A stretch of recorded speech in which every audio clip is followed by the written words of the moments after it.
खरं तर महाराष्ट्र आणि कर्नाटक हा वाद प्रशासनाने लावण्याचा प्रयत्न करतोय। कर्नाटक शासनाची ही जबाबदारी आहे की एखादा मराठी भाषिक खासदार म्हणून नव्हे, एक मराठी भाषिकाला ते तिथं जाण्यापासून कसे रोखू शकतात आणि कुठला संविधानिक अधिकार त्याला पोचतो की अशा पद्धतीचे कारवाई करण्याचा।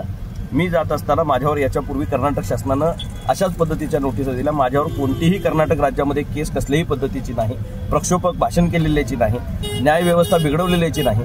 न्यायव्यवस्थेच्या नावाखाली खऱ्या अर्थानं मुस्कटदाबी करण्याचं काम खऱ्या अर्थानं कर्नाटक शासन करतंय आणि त्याचा प्रतिकार महाराष्ट्रातही होईल आणि कर्नाटकातले मराठी बांधवही करतील। मराठी बांधवांनी तिथं घाबरून जायचं कारण नाही।